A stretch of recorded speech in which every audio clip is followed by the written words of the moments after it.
بسم اللہ الرحمن الرحیم۔ السلام علیکم ورحمۃ اللہ۔ آپ دیکھ رہے ہیں UAE اردو نیوز اور میں ہوں ستار لغاری۔ خبروں کی تفصیل کی طرف جانے سے پہلے ایک ریکویسٹ، اگر آپ میرے چینل پہ پہلی بار آئے ہیں تو پلیز چینل کو سبسکرائب کر دیجئے اور ساتھ بیل کے آئیکن کے اوپر بھی کلک کر دیجئے۔ اب چلتے ہیں خبروں کی تفصیل کی طرف۔ متحدہ عرب امارات ابوظہبی کی عدالت نے مظلوم ایشیائی شوہر کو انصاف دلا دیا۔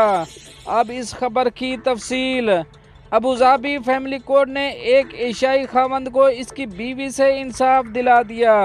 اہلیہ کے ہاتھوں تنگ ایشیائی نے بالآخر عدالت سے رجوع کر لیا۔ الامارات الیوم اخبار کے مطابق ایشیائی شہری نے عدالت میں اپنی اہلیہ خلاف مقدمہ دائر کر رکھا تھا۔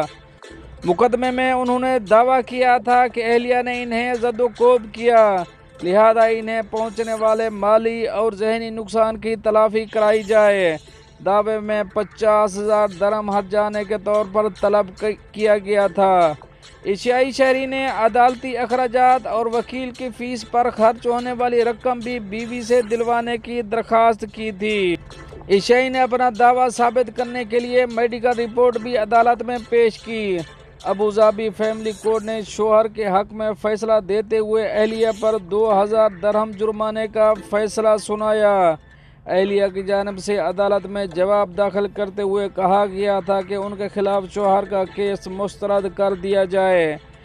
اپیل کورٹ نے فریقین کے دلائل اور فیملی کورٹ کے فیصلے اور اس کے اسباب سے مطلع ہونے پر نیا فیصلہ جاری کیا، جس کے تحت بیوی کو حکم دیا کہ وہ شوہر کو 10,000 درہم بطور جرمانہ ادا کرے اور عدالتی اخراجات اور وکیل کی فیس بھی ادا کرے۔ اب چلیں گے اپنی نیکسٹ اپڈیٹ کی طرف۔ مجھے زندہ دفنانے کا وقت، یوٹیوبر تابوت کے اندر منو مٹی تلے جا سویا۔ اب اس خبر کی تفصیل۔ دنیا کے مقبول ترین یوٹیوبر مسٹر بیسٹ اپنی ایک نئی ویڈیو میں ایک عجیب و غریب کرتب دکھاتے ہوئے اس وقت نظر آئے جب انہیں ایک بڑے سے تابوت میں بند کر کے زمین میں دفنا دیا گیا۔ امریکی یوٹیوبر مسٹر بیسٹ کا اصلی نام جمی ڈونلڈسن ہے اور ان کا شمار دنیا کے مقبول ترین یوٹیوبرز میں ہوتا ہے، جن کے ایک یوٹیوب چینل پر سبسکرائبر کی تعداد 21 کروڑ 30 لاکھ سے زائد ہے۔ مسٹر بیسٹ نے تقریباً ایک ہفتہ تابوت کے اندر بند اور زمین کی تہہ میں گزارا اور ان کا تابوت تمام سہولیات سے آراستہ تھا۔ اس میں تیار کھانا اور پانی بھی موجود تھا۔ اس کے علاوہ اس پورے عرصے کے دوران ان کی ٹیم ان کی قبر کے باہر موجود رہی اور انہیں تابوت میں لگے کیمروں کے ذریعے مانیٹر کرتی رہی اور واکی ٹاکی کی مدد سے ان کے ساتھ رابطے میں بھی رہی۔ اس ویڈیو میں مسٹر بیسٹ یہ کہتے ہوئے نظر آئے کہ میں اپنی زندگی اگلے 7 دنوں کے لیے تابوت کے حوالے کر رہا ہوں۔ امریکی یوٹیوبر نے زمین کی تہہ میں تابوت کے اندر رہنے کا ذہنی اذیت قرار دیتے ہوئے اپنے فالوور سے گزارش کی ہے کہ وہ اپنے گھر میں ایسا کرنے کی کوشش نہ کریں۔ ماضی میں 2021 میں بھی مسٹر بیسٹ ایسا کرتب دکھا چکے ہیں جب انہوں نے تابوت کے اندر 50 گھنٹے گزارے تھے۔ فوربس کے مطابق مسٹر بیسٹ دنیا کے امیر ترین یوٹیوبر ہیں جن کی 2021 میں سالانہ آمدنی 5 کروڑ 40 لاکھ ڈالر تھی۔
اب چلیں گے اپنی نیکسٹ اپڈیٹ کی طرف۔ ہندوستان میں اڑن تشتری دیکھنے کے بعد رافیل طیاروں کی پرواز۔ अब इस खबर की तफसील। फिजाई हदूद में मुबैना उड़न तश्तरी की इतला मिलने के बाद भारतीय फिजाइया के तैयारों में खलबली मच गई।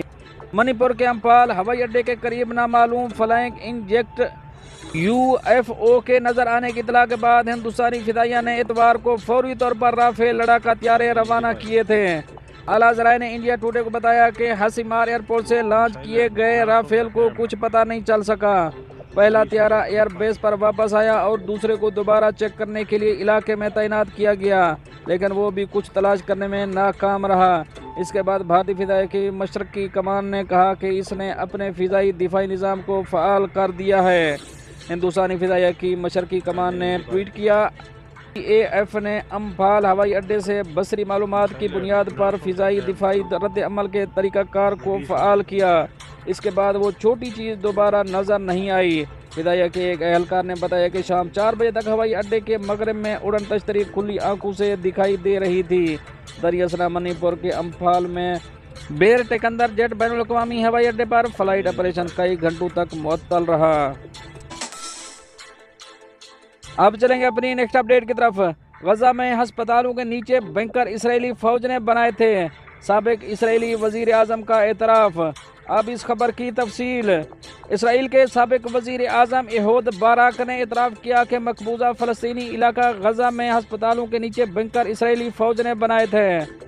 एहूद बाराक ने CNN को इंटरव्यू देते हुए एतराफ़ किया कि उनका कहना था कि गजा में हस्पतालों के नीचे बैंकर इसराइली फौज ने बनाए और ये बंकर दिहाइयों कबल बनाए गए थे। उन्होंने ये भी इंकशाफ किया कि बंकर बनाने की वजह इसराइली फौज की तरफ से गजा की निगरानी करना थी। इंटरव्यू के दौरान मेज़बान साबिक इसराइली वजीर आजम के इतराफ़ी बयान पर भी हैरान हुए और पूछा कि क्या उन्होंने गलती से इसराइली फ़ौज तो नहीं कहा। एहूद बाराक ने जवाब दिया कि नहीं, बंकर इसराइली फ़ौज ने बनाए थे और अब हमास इस्तेमाल कर रहे हैं। वाज़ेह रहे कि इसराइल ने हमास के कमांडर एंड कंट्रोल सेंटर की मौजूदगी को जवाब बनाकर गजा के सबसे बड़े अल शिफा हॉस्पिटल पर हमला किया और अस्पताल को खाली करा लिया। ताहम इसराइल ने अभी तक अस्पतालों के नीचे हमास के कमांडर एंड कंट्रोल सेंटर की मौजूदगी का कोई सबूत फराहम नहीं किया है।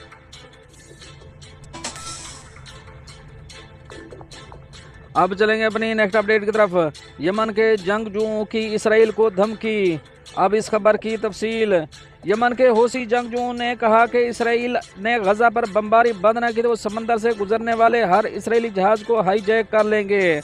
आलमी खबर रसां इदारे के मुताबिक हौसी बागियों का ये बयान इस वक्त सामने आया जब बहरा अहमर में सफ़र करने वाले एक इसराइली कार्गो जहाज को अमले के 25 अरकान के साथ हाईजैक कर लिया गया। हौसी जंगजुओं के तर्जमान मोहम्मद अब्दुल सलाम ने कहा कि इसराइल सिर्फ ताकत की ज़बान को समझता है, इसलिए इसराइली जहाज़ को हाईजैक करके जहाज़ में सवार 25 अफराद को यरगमाल बना लिया गया और अगर गजा पर बमबारी बंद ना हुई तो इसराइली जहाज़ों को निशाना बनाते रहेंगे। हौसी तर्जुमान ने यह नहीं बताया कि जहाज़ इसराइल की हुकूमत का था या किसी इसराइली कार्गो कंपनी का, और ना ही ये बताया कि अगवा किए गए जहाज़ के अमले के अरकान किस मुल्क से हैं। हाईजैक होने वाले त्यारे के जापानी ऑपरेटर NYK ने कहा कि जहाज़ के अमले के अरकान का ताल्लुक Philippine, Bulgaria, Romania, Ukraine, Mexico से था और हाईजैक के वक्त जहाज़ के अंदर कोई सामान मौजूद नहीं था। जापान के चीफ कैबिनेट सेक्रेटरी बेरो काजो मांतोसो ने जहाज़ के हाईजैक की मजम्मत करते हुए कहा कि अमले की बाहिफाजत रिहाई के लिए हौसी बागियों से मुज़ाकरात जारी हैं। सऊदी अरब, ओमान, ईरान की हुकूमतें ताअवुन कर रही हैं। दूसरी जानब इसराइल का कहना है कि हाईजैक होने वाला जहाज़ बरतानवी मालकियत है और इसे जापानी ऑपरेटर चला रहा है। ताहम पब्लिक शिपिंग डेटाबेस में इस जहाज़ की फहरिस्त दी गई है जो इसराइल के अमीर तरीन ताजर की मलकियत है। इसराइली वज़ीर आज़म बेंयामिन नेतन्याहू ने कहा कि हाईजैक किए गए बहामास के झंडे वाले जहाज़ में अमले के 25 अरकान सवार थे, जिसमें सिर्फ बल्गारियाई, यूक्रेनी, फिलिपाइनी, मैक्सिकन बाशिंदे शामिल थे, लेकिन कोई इसराइली नहीं था। वाज़ेह है कि 7 अक्टूबर से गजा पर इसराइल की बमबारी से 13,000 से ज़ायद फ़लस्तीनी शहीद और 25,000 से ज़्यादा ज़ख्मी हुए, जबकि हमास के हमलों में शहीद होने वाले इसराइलियों की तादाद 1,400 से तजावुज़ कर गई। अब चलेंगे अपनी नेक्स्ट अपडेट की तरफ। पाकिस्तानी वर्कर्स को मुलाजमत देने की मुंतजर सऊदी कंपनी। अब इस खबर की तफसील। सऊदी अरब की मेगा पावर और तमीराती कंपनी अल फन्नार के CEO सबा अल मतलक ने कहा कि हम अपने आने वाले मंसूबों में मजीद पाकिस्तानी को मुलाजमतें फराहम करने की कोशिश कर रहे हैं। मीडिया रिपोर्ट्स के मुताबिक निगरान वज़ीर आज़म के मुआविन खसूसी बराए समंदर पार पाकिस्तानियों और इंसानी वसाइल की तरक्की से मुतालिक जवाद सहरा मलिक ने मुलाकात में सबा अल मतलक से कहा कि हम पाकिस्तानी अफरादी क़ुव्वत के आला मियार और सऊदी अरब में उनके ताउन से बेहद मुतासर हैं। वजारत ओवरसीज़ पाकिस्तानियों की जानिब से जारी करदा प्रेस रिलीज़ के मुताबिक निगरान वज़ीर आज़म के मुआविन खसूसी बराए समंदर पार पाकिस्तानी और इंसानी वसाइल की तरक्की जवाद सहरा मलिक कंपनी के हेड क्वार्टर पहुंचे और उनका पुरतबाक इस्तकबाल किया गया। अल फन्नार तमीराती कंपनी के CEO सबा अल मतलक ने कहा कि हम पाकिस्तानी अफरादी क़ुव्वत के आला मियार और मुमलिकत सऊदी अरब की मईशत में उनके ताउन से बहुत मुतासर हैं। मुस्तकबिल के मनसूबों के लिए भी मजीद पाकिस्तानी कारकुनों को मुलाजमत देने के मुंतज़िर हैं।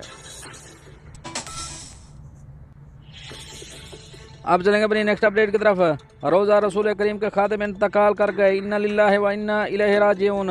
रोज़ा पर खादिमीन मुकर्रर करने का आगाज़ कब हुआ? अब इस खबर की तफसील। रोज़ा रसूलुल्लाह सल्लल्लाहु अलैहि वसल्लम के खादिम शेख अब्दा अली इदरीस शेख पीर के रोज़ मदीना मुनव्वरा में इंतकाल कर गए। उनकी नमाज जनाजा मस्जिद नबवी में अदा की गई।